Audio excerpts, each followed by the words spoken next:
Hi friends, అందరూ ఎలా ఉన్నారు? Welcome back to my YouTube channel Andhra spicy food.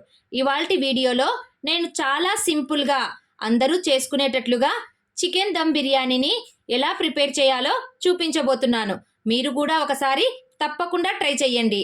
Cooking రాని వాళ్ళు కూడా స్టార్టింగ్లో ఎంతో టేస్టీగా వచ్చేటట్లుగా నేను ఈ రెసిపీని చూపించబోతున్నాను.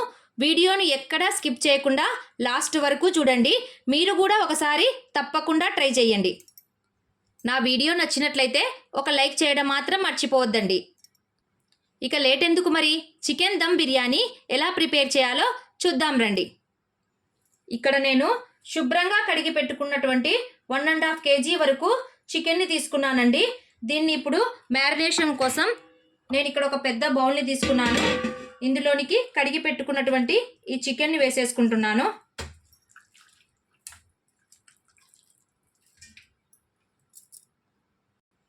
చికెన్ పీసెస్ని కూడా నేను చాలా పెద్దవిగా లేకుండా అలా చిన్నగాని లేకుండా చూడండి, ఇలా మీడియం సైజ్ పీసెస్ని తీసుకున్నాను. మీరు కూడా దమ్ బిర్యానీకి ఇదే విధంగా పీసెస్ని తీసుకోండి. ఇప్పుడు ఇందులోకి మ్యారినేషన్ కోసం నేను 1/2 స్పూన్ వరకు పసుపు, 1.5 kg చికెన్ కాబట్టి నేను ఇక్కడ 2 స్పూన్స్ వరకు చిల్లీ పౌడర్ని యాడ్ చేసుకుంటున్నాను. 1 స్పూన్ గరం మసాలా, 1 స్పూన్ ధనియాల పొడి, టేస్ట్కి తగినంతటువంటి సాల్ట్, లైట్గా మిరియాల పొడి. చికెన్ బాగా స్పైసీగా ఉండడం కోసం కొద్దిగా వేసుకుంటున్నానండి. 1 కప్ ఆఫ్ పెరుగు.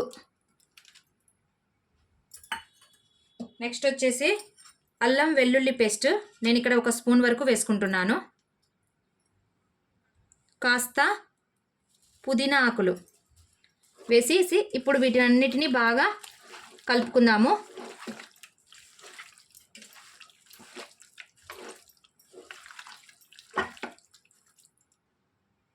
ఈ విధంగా కలుపుకొని ఒక 15 or 20 మినిట్స్ వరకు దీన్ని పక్కన పెట్టేసుకుందాము.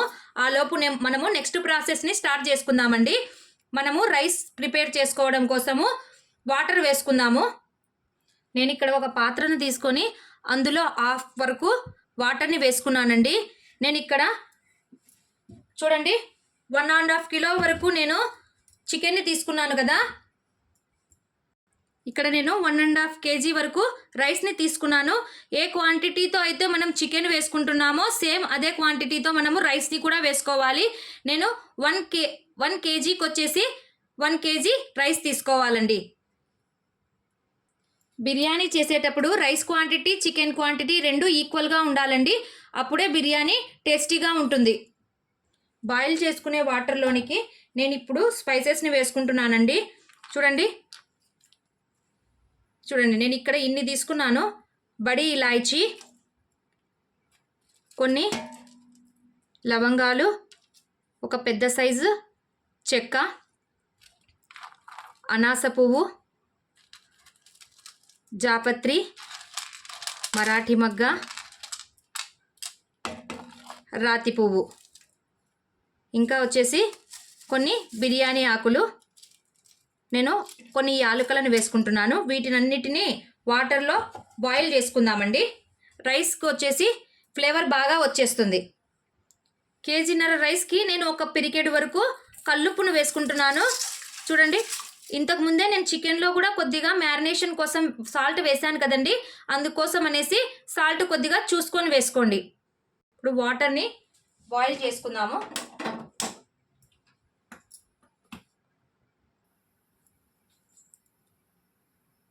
ఈలోపు మనము ఆనియన్స్ని ఫ్రై చేసుకుందామండి. స్టవ్ ఆన్ చేసుకొని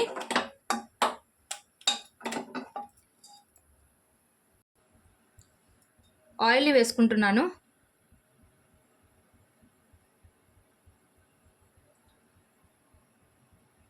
రైస్ క్వాంటిటీ ఎక్కువగా ఉంది కదండి, అందుకోసం అనేసి నేను కొద్దిగా ఆయిల్ని ఎక్కువనే వేసుకున్నాను. అది కాకుండా ఆనియన్స్ డీప్ ఫ్రై చేసుకోవాలి కదా, దానికి కూడా సరిపోతుంది అనే విధంగా వేసుకున్నానండి. ఇప్పుడు ఆయిల్ బాగా హీట్ ఎక్కిన తర్వాత నేను కట్ చేసి పెట్టుకున్నటువంటి ఇక్కడ ఒక 6 వరకు ఆనియన్స్ని వేసుకుంటున్నాను.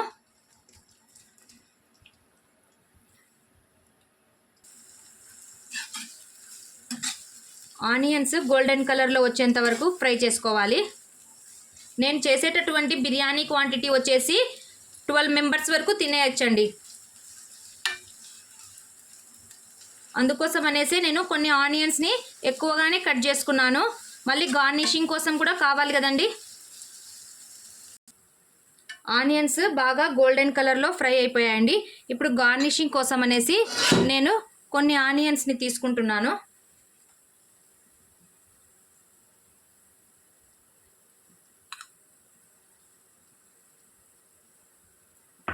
ఇప్పుడు ఇదే ఆయిల్లో కొన్ని పుదీనా ఆకులను వేసుకుంటున్నాను. దాంతోపాటుగా మెంతాకును కూడా వేసుకుంటున్నాను. వీటిని కొద్దిగా స్మెల్ వెళ్ళేంత వరకు ఫ్రై చేసుకోవాలి. వీటిలో ఉన్నటువంటి పచ్చివాసన వెళ్ళేంత వరకు ఒక 1 మినిట్ వరకు ఫ్రై చేయండి.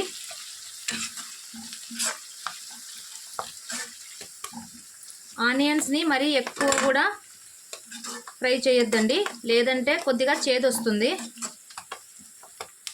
ఇప్పుడు అల్లం పేస్ట్ని వేసుకుంటున్నాను. చూడండి, నేను ఇక్కడ 2 స్పూన్స్ వరకు అల్లం పేస్ట్ని వేస్తున్నాను.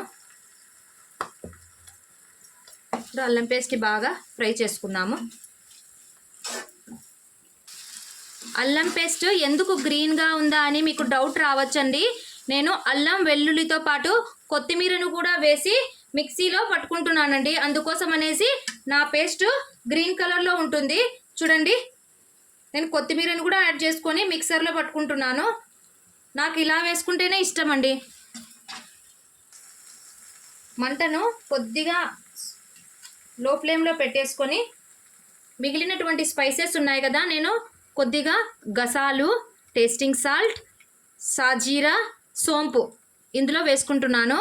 దానితో పాటుగా కొద్దిగా పొడి కొట్టుకున్నటువంటి జాజికాయను కూడా పౌడర్ వేసుకుంటున్నానండి. వీటినన్నిటిని బాగా ఫ్రై చేసుకోవాలి. అల్లం పేస్ట్ కొద్దిగా కలర్ చేంజ్ అయితే చాలండి. ఇప్పుడు ఇందులోనికి నేను ఒక 3 వరకు యాలకులను వేసుకుంటున్నాను.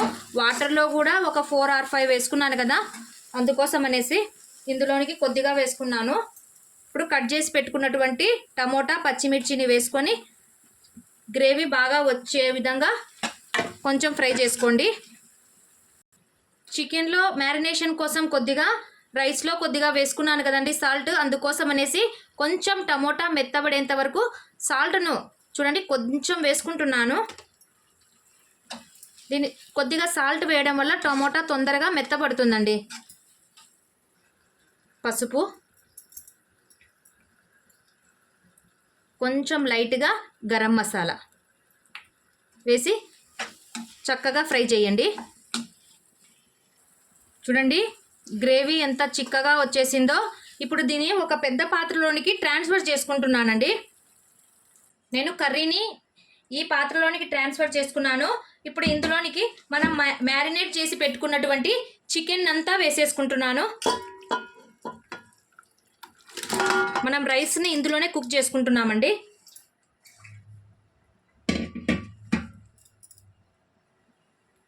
చికెన్ని బాగా కలిపేసుకుందాము.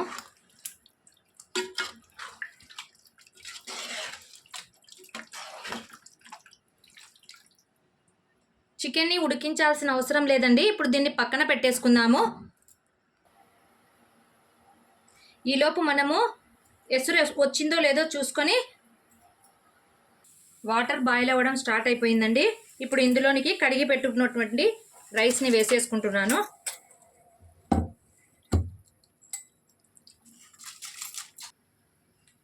ఇప్పుడు దీన్ని బాగా కలుపుకుందాము. రైస్ని 50% మాత్రమే కుక్ చేయండి, ఎందుకంటే మళ్ళీ చికెన్ ఉడికేటప్పుడు కూడా రైస్ ఉడుకుతుంది కదా. రైస్ 50% వరకు కుక్ అయిపోయిందండి. ఇప్పుడు దీన్ని డైరెక్ట్గా నేను ఇక్కడ చికెన్లో వేసేసుకుంటున్నాను.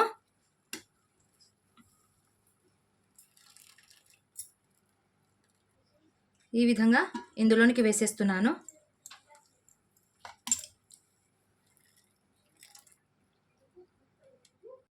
రైస్ అంతటిని ఈ విధంగా వేసుకున్నానండి. ఇప్పుడు ఇందులోనికి కొద్దిగా లైట్గా కలర్ని యాడ్ చేసుకుంటున్నాను. ఇక్కడ నేను ఇది నిమ్మరసం అండి. నిమ్మరసంలో నేను కలర్ని యాడ్ చేసుకున్నాను. చూడండి, దీంతో పాటు కొద్దిగా గ్రీన్ కలర్ని కూడా వేసుకుంటున్నాను, ఒక 2 డ్రాప్స్ వరకు. చూడండి,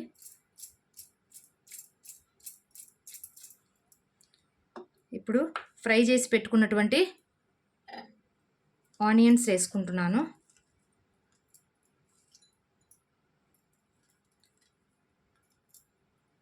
కొద్దిగా పుదీనా, దీంతో పాటు కొంచెం కొత్తిమీర. ఫైనల్గా నేను ఇక్కడ చూడండి ఒక 2 స్పూన్స్ వరకు నెయ్యిని యాడ్ చేసుకుంటున్నాను.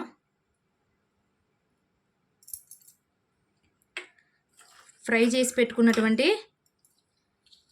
జీడిపప్పును వేసి ఇప్పుడు దీన్ని దమ్ చేసుకోవడమేనండి. నేను ముందుగా చికెన్ని ఉడికించలేదండి. ఇప్పుడు మనం చికెన్ని ఉడికిద్దాము. నేను పాత్రకు గోధుమ పిండి అలా వేసుకోకుండా నేను ఇక్కడ ఫాయిల్ పేపర్ని వేసుకుంటున్నానండి. చూడండి, దీనివల్ల ఎయిర్ అనేది బయటికి పోకుండా ఉంటుంది. ఇప్పుడు ఈ సైడ్ నుంచి కూడా వేసేసుకున్నాము. ఇప్పుడు ఎయిర్ అనేది చక్కగా బయటికి పోకుండా ఉంటుందండి. ఇప్పుడు స్టవ్ ఆన్ చేసుకొని ఫ్లేమ్ చూడండి, అంత లో ఫ్లేమ్లో కూడా లేకుండా అంత మీడియంలో కూడా లేకుండా నేను ఈ విధంగా అడ్జస్ట్ చేసుకొని పెట్టుకున్నాను. ఇప్పుడు దీని మీద ఒక పెన్నం పెట్టేసుకుంటున్నాను. ఇప్పుడు ఈ పాత్రని ఇక్కడ ఉంచేసి కరెక్ట్గా అండి ఒక 20 మినిట్స్ వరకు ఇదే ఫ్లేమ్లో ఉడికించాలండి.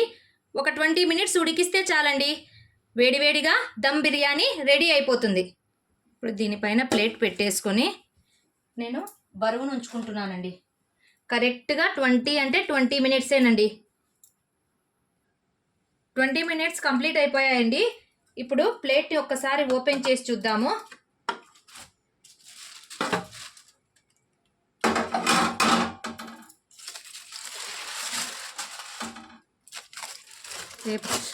చూడండి, పొగలు ఎంత చక్కగా వచ్చేస్తున్నాయో.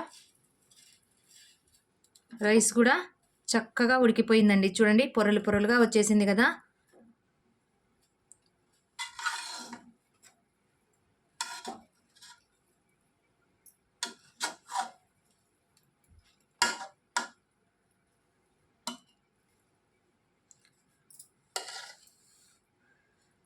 చూడండి, పీస్ కూడా ఎంత చక్కగా ఉడికిపోయిందో. కరెక్ట్ అంటే కరెక్ట్గా 20 మినిట్సేనండి. చూడండి, రైస్ కూడా చూడండి ఎంత పొడి పొడిగా వచ్చేసిందో.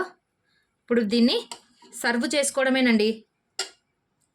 ఫైనల్గా వేడి వేడి టేస్టీగా ఉండే చికెన్ దమ్ బిర్యానీ రెడీ అయిపోయిందండి. దీన్ని రైతాతో కలిపి తింటే ఉంటుందండి. ఇంకా ఆ ఫీలింగ్ని నేను మాటల్లో చెప్పలేనండి. మీరు కూడా ఒకసారి ఈ రెసిపీని తప్పకుండా ట్రై చేయండి. నా వీడియో నచ్చినట్లయితే లైక్ చేయండి. మీ ఫ్రెండ్స్ అండ్ రిలేటివ్స్కి షేర్ చేయడం మాత్రం మర్చిపోవద్దండి. ఇంకా ఎవరైనా నా ఛానల్ను సబ్స్క్రైబ్ చేసుకొని వాళ్ళుంటే తప్పకుండా సబ్స్క్రైబ్ చేసుకోండి. మరిన్ని సింపుల్ అండ్ టేస్టీ రెసిపీస్తో మళ్ళీ మీ ముందుకు వస్తాను. Take care, bye.